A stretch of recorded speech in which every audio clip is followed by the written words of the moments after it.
Howdy ho, friends and foes, and welcome to Dad's on Life, your weekly episodic show about parenting from a male perspective. I'm your host, Jay Miles, and with me, as always, are my co-hosts, Keith Bogan, Howdy, sir. Doug Hemmerdyke, Present. and Dr. Chad Holloway. Good day. So, we made it. It's 2021. Or as somebody had posted in a meme earlier last week or 2 weeks ago, watch out, 2020 is going to be legally able to drink this year. So this should be a lot of fun this year. No, I'm just kidding. We've beaten that horse to death, pretty much, on expectations and hopes for the new year. Today, a topic was brought up about originals versus remakes in music, in movies, in other things and such. Doug, you brought up the topic and you made a comment about something happened where you found out something was a cover. You want to explain that and explain the topic, and we can go from there? Yeah, I was just saying that we as parents been brought up on a lot of things, a lot of music and movies, and as our kids now that we have them are getting older and becoming more aware and listening to more things, whether it's movie or music, they have an opinion about their music and stuff, and sometimes we poo-poo a song or have to bring to their light that that's actually a remake. And in the past, there has been a couple of faux pas where people have said, "Oh, that's great," that song's great by somebody who just did a cover of it, and not realizing, on social media that that it was just a cover. So sometimes we're also stuck in just our own opinions that what we had was the best, and it brings your kids to understanding that, hey, my dad's old and he likes ancient stuff, and the mindset of how we can enjoy both. Right. So yeah, I just we, like Jason was saying, like one of the examples, we came across a song, and it was being performed by I think Shinedown, as Jason has told me, has done a song, Simple Man, and it's actually a cover. And hearing it, I wasn't paying attention to really the song itself, because I just heard let's say I just heard it as noise. And my brother-in-law pointed out to me, he's like, "Hey, that's a cover. That's a Leonard Skinner cover." So here we are using our modern technology of Google Play. Hey Google, tell me that song. And it came back that it's a Leonard Skinner song, originally written and all. And I was like, wow, I never would have guessed. And this song means the world to this other, person that was playing it, where to me, it just sounded like noise. But at the same time, it's the same song that I always knew.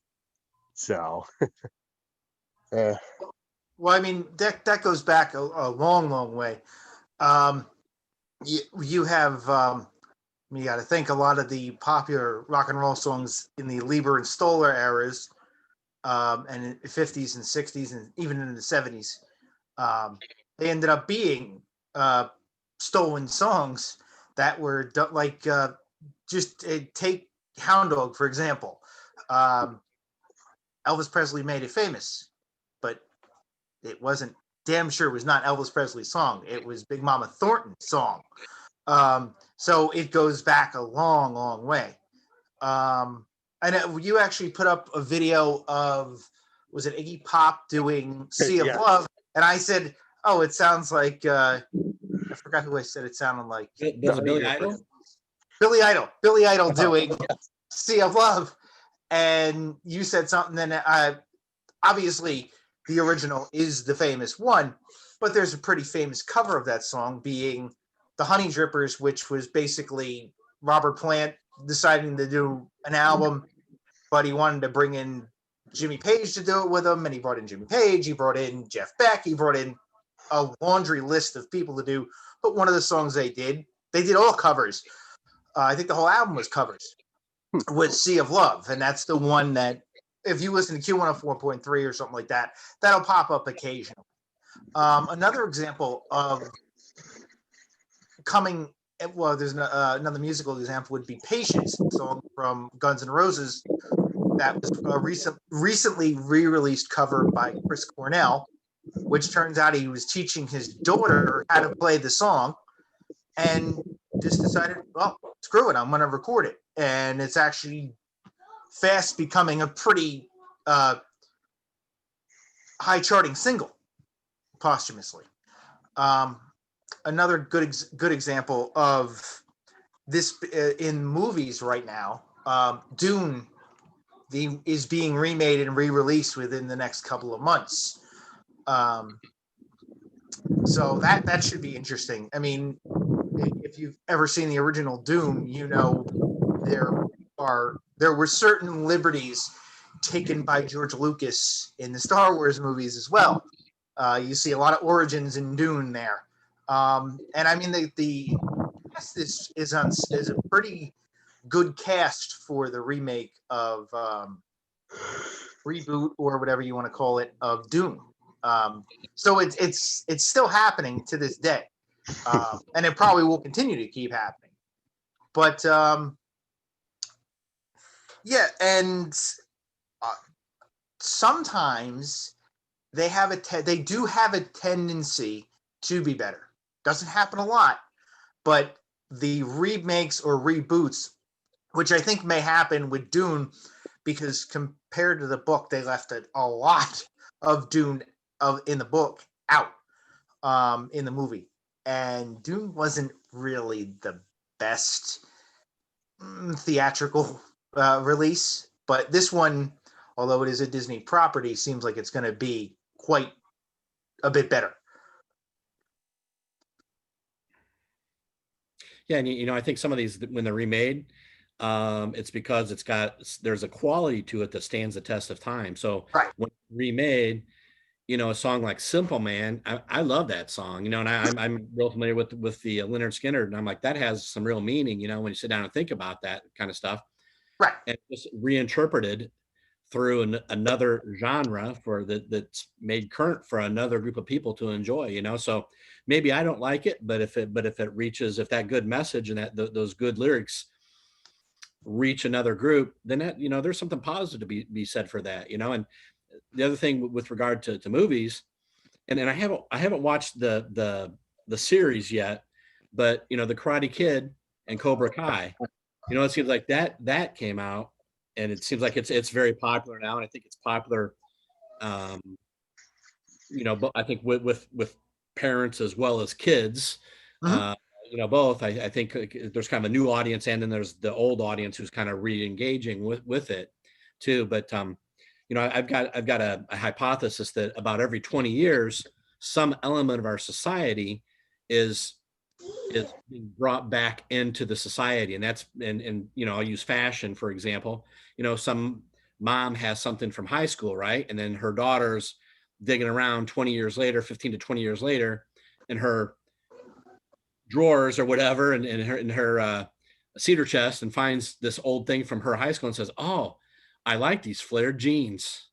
I think I'm going to wear those," and so you have them in the 70s. We had them a little bit, I think, in the 80s. And then, we're seeing a little bit of resurgence at this point too, but, there's just kind of throughout time, there's certain elements that are recreated. And some of it's like, because of a desire to be different, but at the same time, they keep in touch with something that's from the past, if that makes sense. So, everybody's wearing straight legs now, but hey, look what I found. This is something to add a new spin to what we have going on in fashion or whatever it is, it's things like that.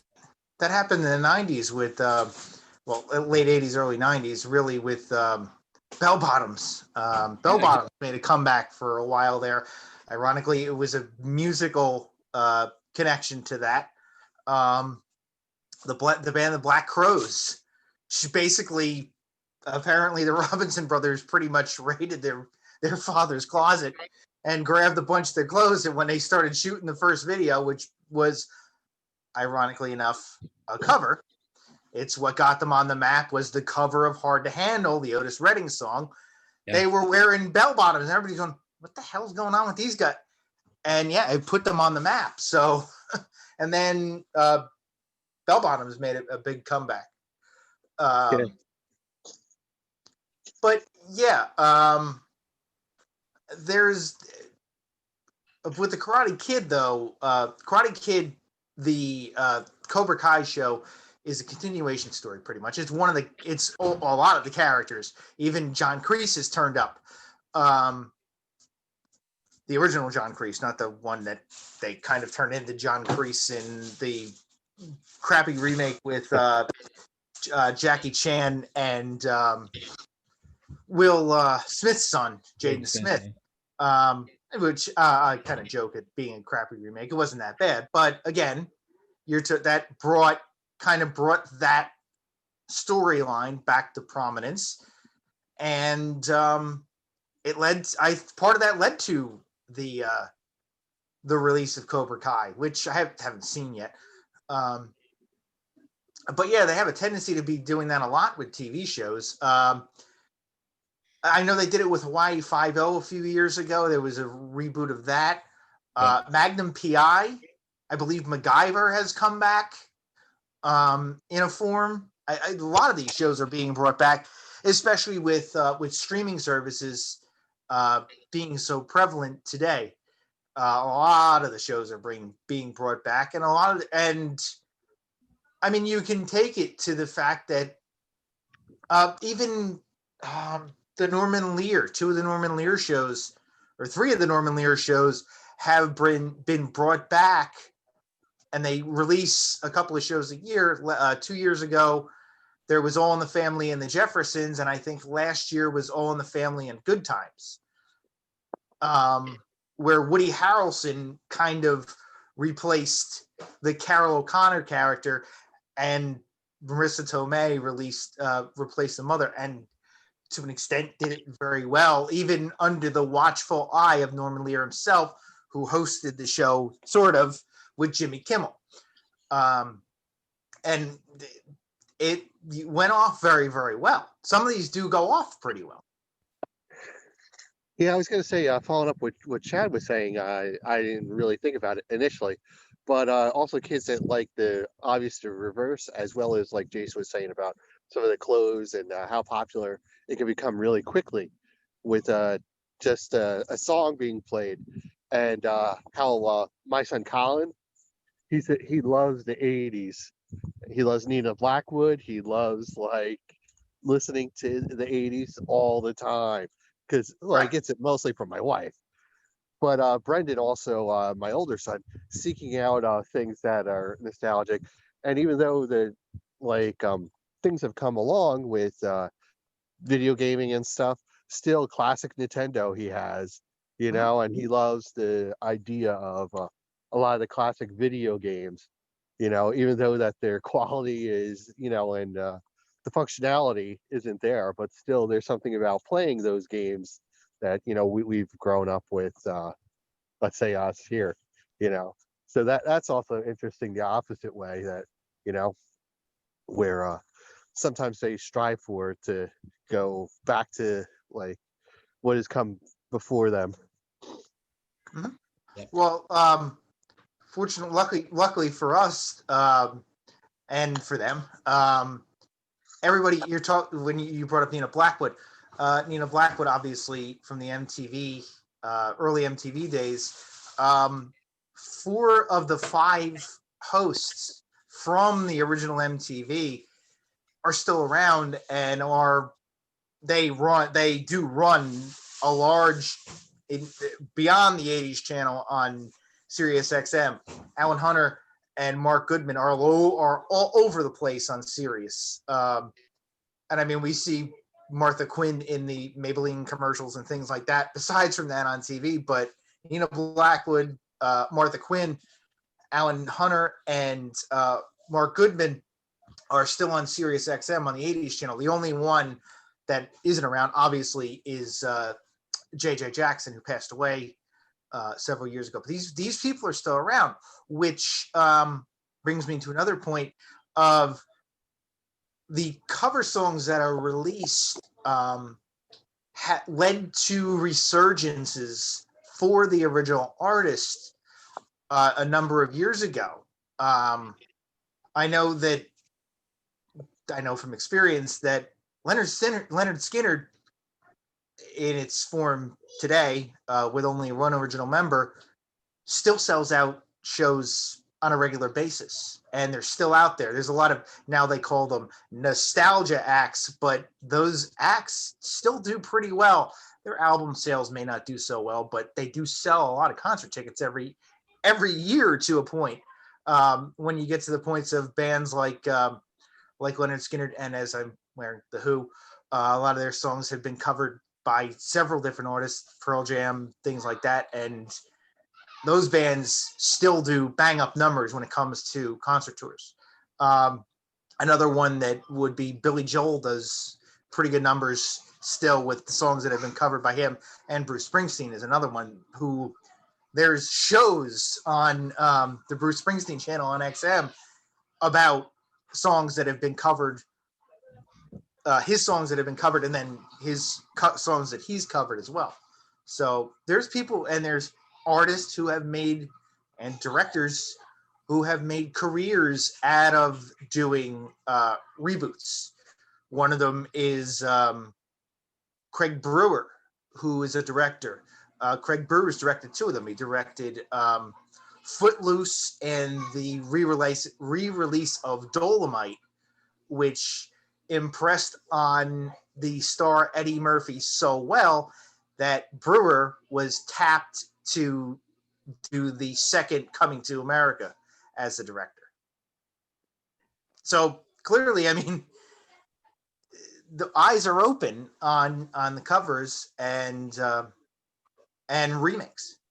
So, Heath, you've been off quiet. The other thing I was going to add was that with music, we were talking about clothes earlier, but I think about just even how I have learned about music, and kind of what some of the things that shaped my musical taste, where my mom and my stepdad kind of, like, at a certain time, probably when I was in my teens, I'm like, oh, are you going to listen to that? So I had an 8-track player that my stepdad had to show me how to repair it every so often with a rubber band, and I had some 8 tracks, and then I had some albums, but he had some good stuff. He had some like Black Sabbath, and he had I'm trying to think who else, Seals and Croft. I mean, just to kind of show you the difference in his taste. And I think that a lot of that shaped my taste as well.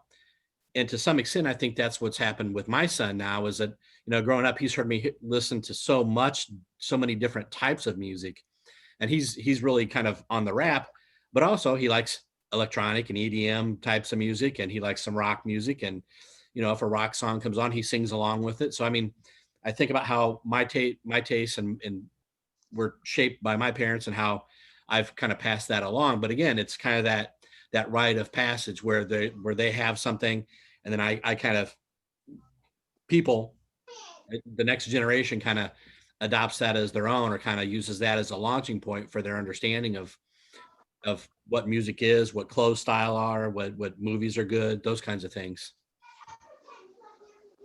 Yeah, and I just don't know what like shapes our kids, or what attracts them to certain things. But like one of the things that I can't take anymore, that Colin is obsessed with, is Animal Crossings. And the whole idea of watching video games on television, and especially that one for like the past couple weeks, they're just animals. They make just like weird noises, and they don't do anything. The object of the game is I don't know what. Like, and I can't. He's watching videos on YouTube, and he just sits there on our main television, and watches them. And he plays the video game, like, on his little Nintendo Switch thing, and it's like, I'm with you on that, Doug. We had a phase we went through where Frankie would watch somebody else playing the game, a recording of somebody else playing the game, and I'm not sure I mean, maybe there were some sort of passcodes or some sort of shortcuts he could get from that, but It's just like I just did not quite understand it. But I think every generation has that, right? I mean, I'm sure there are a lot of things that my parents didn't understand about me and kind of what made me tick as well. Now we're experiencing that, from the other side.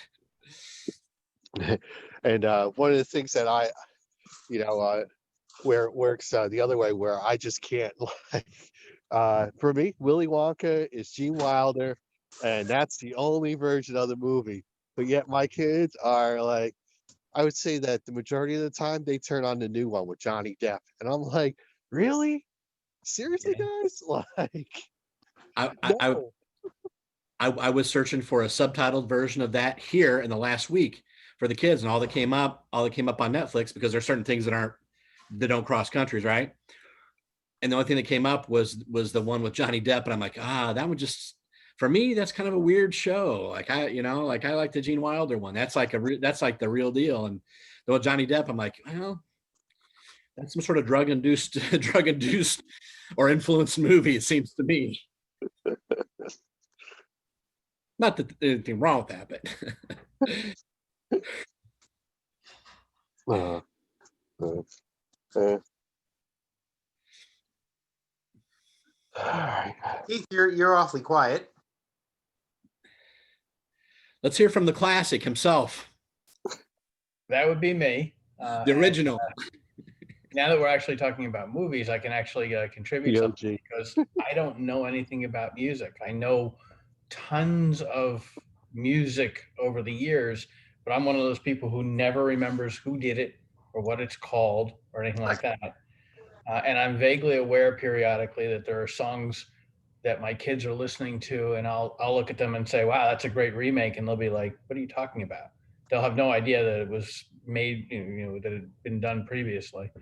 Um, on the movie side, the one that stands out for me the most, because in my house I'm a Trekkie, and my kids really enjoy the new movies, but they have no interest in the old stuff at all. And I'm sure if they actually watched the old stuff, they'd be bored out of their minds, because Right. there isn't nearly as much action, and the special effects aren't there, and especially the classic series from the '60s, it was terrible by today's standards. Sure. Um, so but the only comment I can add to that is, when we recognize that our kids are looking at something else and we don't understand why, we have become our parents. That's the moment when we have now taken on the mantle. We are the parents. We weren't that until then, but it's a pretty sad moment when we figure that out.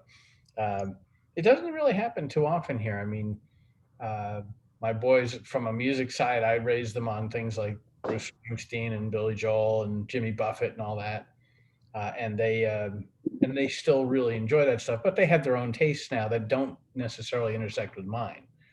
There's not a whole lot of times when there's a intersection, but on the frustration level, by the way, my younger son loves anime. I don't really even know what anime is, other than terrible, terrible cartoons, like stuff that could have been made better in the 1940s. I don't understand the style at all, but my younger son seems to think it's the greatest thing in the world, and he'll spend many, many hours with it, binge watching like crazy. Well, look at to that fact. Look at Hello Kitty. I mean, Hello Kitty started in 1975. So I don't even know what that is. really, Yeah, you have boys, so you probably wouldn't anyway. Sorry. But this anime stuff just doesn't make any sense to me. And even my other son, who, he and I are sports junkies like crazy, and he spends hours and hours a day playing sports videos, baseball, football, soccer, pretty much every sport. And I don't understand the attraction to doing that. Maybe a game here or there, but he can go 6-8 hours a day and more doing that. And to me, that I don't know. I guess I'm the adult. I have to go out there and have a job and make money and things like that. So I had to, I can't sit around and do stuff like that. But he uses it to decompress. He definitely, from the tension of studying and finals and all that stuff, he after that's all done, he'll kick back and he'll go for days, not moving from the screen. Wow. I can't relate to that stuff at all, but I'm an old man. I'm the adult now, so I don't have the time to do stuff like that. Yeah, but I remember when Doug first suggested the idea of this why are reboots popular. It just sticks in my mind that it's really important for them to understand where the reboot comes from, and sometimes they never do. No matter how much I push, it just never sinks in. They're only stuck with their own version of it. But yeah, I'm sure that's affected our different generations as well. What was the one that came to mind when you guys were talking? That Frank Sinatra sings "My Way," but he didn't write it. He didn't create it. No, it's Paul Anka. Right. And we talked about that just a couple of weeks ago. I remember. And and he stole that too. I don't even know that story, but. Yep. But there's a ton of them out there like that. When and this is a sports analogy, when in the 7th inning stretch in Fenway Park, they sing Sweet Caroline. Sweet Caroline, right, from Neil Diamond. Yep. But my kids for years didn't understand where that was from. They just thought it was a cool song that was sung at Fenway Park. And I understood where it came from many years ago from Neil Diamond. Fortunately, my older son does get it because he's a sports junkie. He did pick up on the history. Now he understands where it came from, but that doesn't always happen. So, yeah, most of the music stuff, it doesn't necessarily resonate with me because I can, all the stuff you guys have been talking about, I have no idea who these people are most of the time. I've heard the songs, I recognize the songs, but it's just music to me. It's not a thing for me to know who the artists are or any of the history. So it's hard to comment. I mean, that kind of another good example of covered and then became famous and then covered again, and just keeps being recycled and covered and keeps becoming more remaining popular. Another good example of that is Ring of Fire. The most popularly, probably most famous by Johnny Cash, except for the fact that it wasn't written by Johnny Cash. It was written by his then, friend then, June Carter, about him and about his insanity. And that pretty much her coming to grips with the fact that she was in love with an absolute maniac. And then he was like, well, can I record it? And she's like, yeah, I don't care. And I actually was on one of the more popular recordings of the song from Folsom Prison. So, and then that song has been covered probably 15 different times, and a couple of them done quite well. One of them being Social Distortion, doing well with that song. That's one of their bigger, probably more popular songs, is their cover of Ring of Fire. But it happens all the time, that, and there are musicians, like I said, who have made careers on doing specifically covers. And then there's people who have made careers on parodying songs. Weird Al comes to mind. I mean, the guy made a mint on being a parody artist, being a comedian, making jokes of of styles and songs from other artists. And then there's other artists who, through sampling, have made careers of covers. One of the things that I came across the past couple of weeks that was a really hard one for me to explain, and I had to actually turn it off, is I guess CBS. I thought it was CBS, but I guess it can't be. The Stand remake is on television from Stephen King. And Right. I remember The Stand was a mini series like back in the day, and I Mhm. had fun with it. I read the books. I love all the Stephen King ones, and it was like a 10-day mini series. I mean, we got on VHS, the double VHS tapes, and it was, it's just like a fun story, the good versus the evil, the end of times, and the hand of God comes down and saves the world at the end, you know.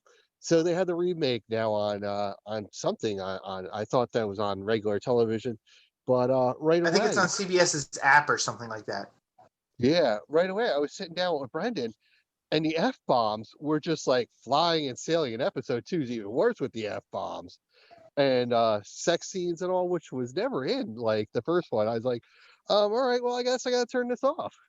Like, so it was just like a startling difference, as well as like the Twilight Zone too. Like, is another one where they allowed a certain amount of foul language. Where I just got finished watching the Twilight Zone, the season 1, all like 32 episodes, and how that was not necessary. And they could tell a great story. And I mean, like the first season of Twilight Zone, I think is like excellent, and how like social fear and stuff, and how like all these things that are actually going on play out in the television show. It was a great one to show, if you could get your kids to sit down and watch them, you know, uh, and how important some of the episodes are that were recorded back then. Where the new one, like, I've watched it, and it came with a lot of acclaim and stuff, that they're redoing them and all. But once again, it was just the amount of foul language and stuff used in some of these things is just totally unnecessary. I feel like, to character development, let's say. I always liked the original Twilight Zones as well, because I always felt like there was kind of a moral to the story, and it was always kind of, it seemed like at some point it would turn whatever the concept was on its head, and you had to see things from a different perspective to fully understand it, and just different ways of looking at things, different angles, if you will. And I always thought that was a real good thing. I mean, granted, those are old and those are very well done. I'm not sure that we get that in a lot of the television today, even in remakes, if we have the same messages that are sent. Right. It was another one. It was originally a mini series or a mini movie. I forgot what it was. And then a few years ago, they released it as a remake as a film in theaters, and it just went bananas. Um, and they've made a second movie of it, which apparently got panned pretty hard and wasn't quite as good as people thought it was going to be. Yeah, there's another good example of that. And there's a bunch, I think, besides from Dune, that are coming out. A lot of remakes and things like that. And then you have times when a storyline is used and then pretty much remade into, they may title it differently, or but they end up being usually pretty much straight ripoffs of an original. Another one that did pretty well a couple of years ago, obviously, with it garnering Oscars, was A Star Is Born. That was a well done remake of I think that was like the third remake that was done of that. It was the original one, fourth, because the origin is like, not the first one came out in the 1940s, 30s, 40s is the original I story. think there's only 3. But there was the one that was made in the 1970s, and then there was one that was made earlier than that. Correct? Right. So the 50s, the 70s, and then the current one. Who was in the one in the 70s? It's driving me nuts. Barbara Streisand Streisand, right. and Chris Christopherson? Yep. Okay. Which I've never seen, by the way. I've never seen it. I love the current version, but I've never seen the others. I haven't seen the current one. I haven't seen the original either. Oh, you got to see the current one. The current one's great. It really was fabulous. Well, we have it, but someone won't watch it with me. I'll come over and watch it.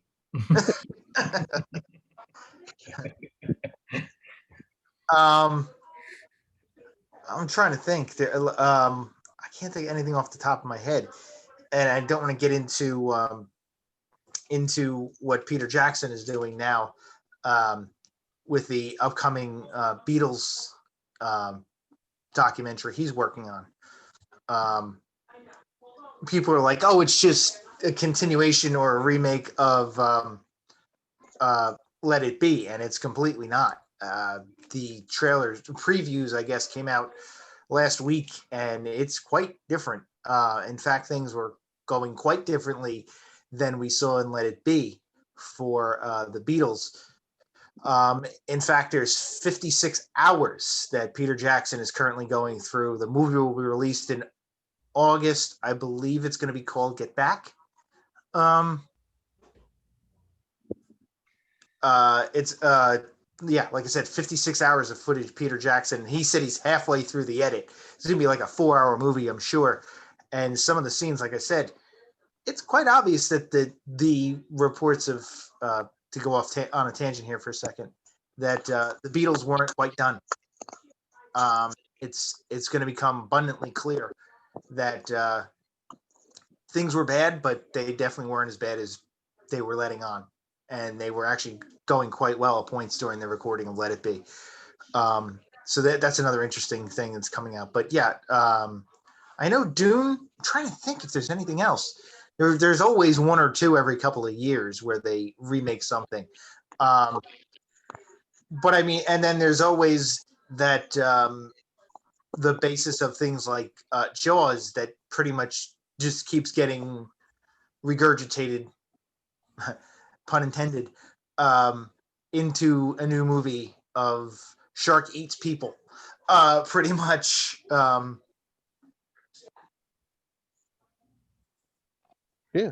Well, we just took Wonder Woman and put her on the screen again. Right. So. And Spider-Man gets thrown out every couple of years. There's another one apparently coming out next year, which will incorporate all 3 Spider-Men recently into the movie, and several of the villains, which includes the guy who played Doc Ock. What is his name? Not Mandy Patinkin. Can't remember his name off the top of my head, but he's coming back as Doc Ock for the for what is now the 3rd movie of the 3rd installation of Spider-Man.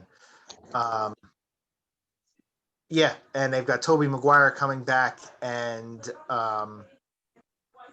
Andrew Garfield are all coming back for Spider-Man. So that's another interesting thing that these they keep doing. Starsky and Hutch was another one that was redone a few years ago, horribly, I might add, starring Owen Wilson and Ben Stiller.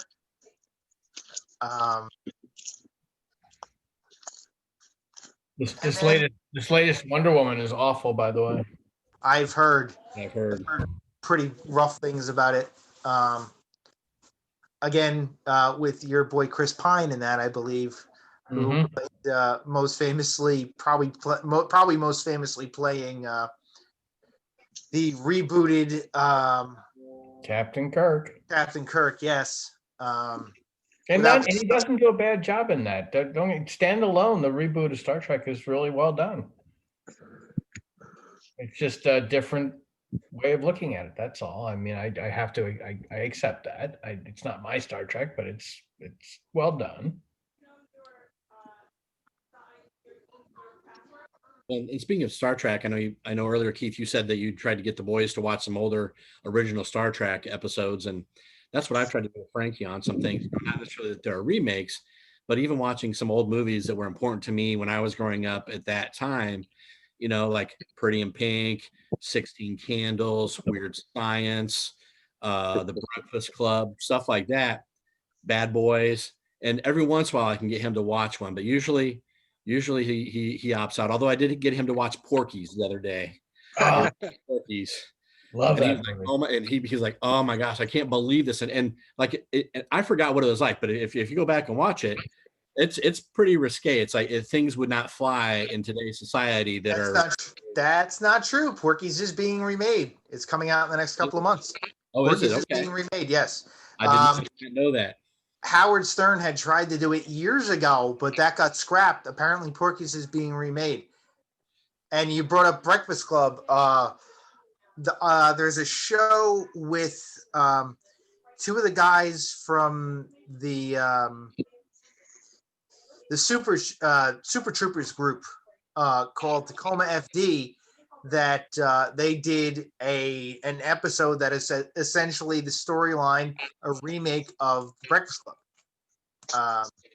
So I mean, like I said, they lift stories and we'll redo them. A couple of years ago, and a lot of the networks. I mean, the networks have done all these. They turn them into musicals, and there's one every couple of years. Sound of Music, Peter Pan, Christmas Story was redone. Rocky Horror Picture Show was redone by Fox. What's that? Grease. Grease was redone. Footloose, like I said, Footloose was redone a few years ago by Craig Brewer but that was a movie, a theatrical release.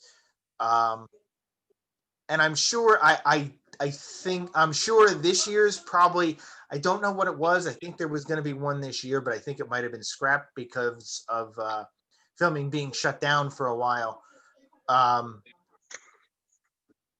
And I mean, you had the very abysmal remake of Christmas. Oh, I'm sorry. The Grinch was released this year with Matthew Morrison from the TV show Glee as the lead. It was pretty rough. Hairspray. Hairspray, right? Hairspray. Yeah, that was an interesting one too. The producers was redone, but that was redone as a Broadway. Actually, that was a Broadway musical originally, and then redone on Broadway, and then they turned it into the movie with the stars from the Broadway musical, Matthew Broderick and Nathan Lane, which actually was pretty well done as a remake. I'm thinking now, geez, probably almost 15 years ago, the producers came out as a remake. And I mean, there's a lot of back and forth of, and this is something that I think we can move on to. That might be a good place to wrap it up. You brought up Porky's, Chad. There are certain things that are either A, too classic, that shouldn't be touched, or B, too risque, that would never fly today. There's a running joke that AMC edited out all the risque parts of Blazing Saddles, and it's now a 1.5-minute movie. That's one is too classic to touch, and too risque to touch in modern times. I know. And then he kind of went back on it and said he's just too old to really try to do it. The release of Once Upon a Time in Hollywood, Django Unchained gave Mel Brooks the thought that Blazing Saddles could have been redone as a Broadway musical, which he actually joked about after redoing Young Frankenstein as Broadway musical, which was actually very, very good. Spamalot was also re-released, but that was re-released by Eric Idle a few years ago on Broadway. You pretty much could go off every movie made by Mel Brooks except for maybe The Producers, Silent Movie, and maybe one or two others that are untouchable because they're classic, and just too risque. Even Spaceballs, I don't think would would fly today for some of the stuff they do. I can think of one scene of when they're combing the desert. Yeah, that would be that would get some ears perked up. Yeah, I'm sure we all could in fact, rattle off a couple that you could think of. Even music that you think just should never be done. Well, going forward, I'm just gonna say that we'll keep an eye on how things change and how things progress. With coming from the direction of my boys versus like Jason's girls, sorry, and how the differences that we'll build there, what we're showing our kids, and what's interesting, and I don't know. That's pretty much it for me. Have a good week. Yeah. Well, and I think for me, just go back to the example of Porky's, when I remember watching it and enjoying it for several of the scenes, but then I did not remember everything that was in it. So when we started watching it, and there's a part of the original, the first couple of scenes in there, they're using some pretty terse language, and Frankie's looking at me like, this is something you watch. I'm like, well, different time, different place, and I'm sorry I didn't remember this part of it.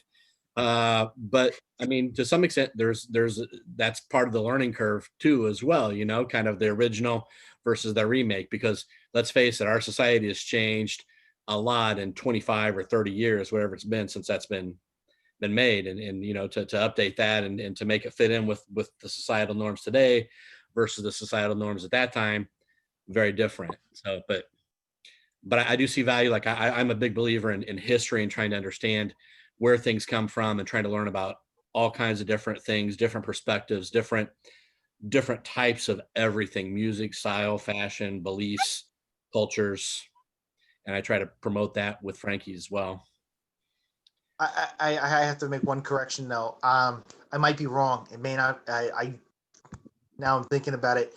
I don't think it was Porky's. The Porky's one may have been scrapped. Revenge of the Nerds is, I believe, the one that's being remade, which is another one that I just think they should just leave it alone, because you can't. I can't think of anybody who can replace that cast to do something like that. Yeah, that's what they said when they remade Ghostbusters. Okay. Yeah, I get you. Well, that was another one of the along the lines of the crappy remakes. They tried to flip the script of making it all women, which could have succeeded, but ultimately I don't think it did. And now the new one that's coming out is not it's kind of a continuation story of what was supposed to have come out this summer is coming out next year. Apparently, the new Ghostbusters movie. They've shown some scenes from it, and we're being led to believe that at least two of the originals, with I believe the third having signed on as well, Ernie Hudson having signed on to do the new Ghostbusters. So all the originals that are still alive will be involved. I believe down to Ivan Reitman having something to do with it. Possibly his son directing it. I don't know. His son Jason, I believe, is directing the new Ghostbusters. But there's certain things that there's a certain amount of risk in trying to redo some of these movies. Like one that would never fly, I don't think, would be things like A Clockwork Orange. I don't think that ever could fly. If you did Citizen Kane, I think you'd bore the shit out of people today. If you redid Citizen Kane, Gone with the Wind, I don't think could ever be touched. I think it would But be. It will be. But it will be. Eventually it will be, and they'll do it. And let me just offer as my summary before you do your wrap up, Jason. Every moment we continue this conversation validates that we have become our parents.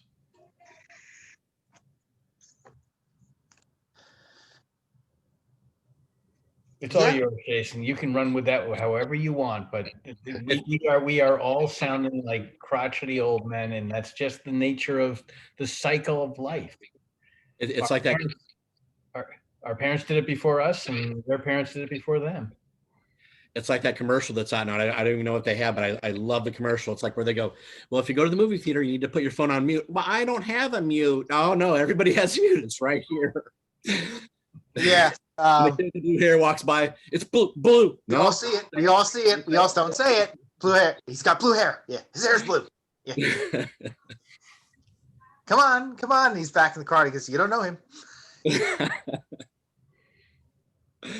good stuff. Yeah. They've actually done a few of the remakes with commercials and things like that as well.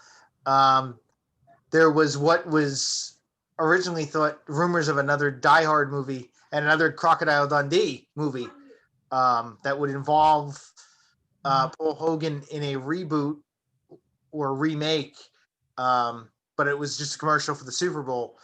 And then there was one, I can't remember exactly what it was, but there was a bunch of new. There's always going to be what's old is new again is the best way to say it. There's there's people who have made millions of dollars, probably billions at this point. There's so many of the friggin' albums for kids. Things like Kids Bop have been around for going on probably 25 years now, where they parade these kids out to lip sync usually to these songs and do performances to covers, which we've had the pleasure of seeing twice. Yeah, okay. Of seeing twice with the kids. Thank God they've grown out of it. Disney is another one. Disney has a tendency to do a lot of cover songs for their Disney radio and things like that. And of course, I mean, you have the we just came out of the Christmas holiday season where there's an astronomical amount of songs that have been covered and movies that have been redone. Christmas movies. I mean, and as I've said, you have the Hallmark movies that they just keep recycling the same storyline, and it all comes back to what's old is new again. So we sit here and talk about this and become more and more like our parents, who we have seen a lot of remakes in the last couple of years. The only thing is, it's to a point sometimes where you go, "Where's the originality in life at this point, and in Hollywood and in music?" It's there, like I said. I mean, you've got Dune coming out. And then I have a feeling that we're probably going to see a few more remakes or reboots, whatever you want to call them. Jumanji they just keep recycling that. I think they're working on a third movie from the new reboot series of that. And there's these little teases of these kinds of reboots, remakes that are coming out. It's going to be quite interesting over the next few years to see where we go with these things. Chad, are you doing the pee-pee dance there or something? No.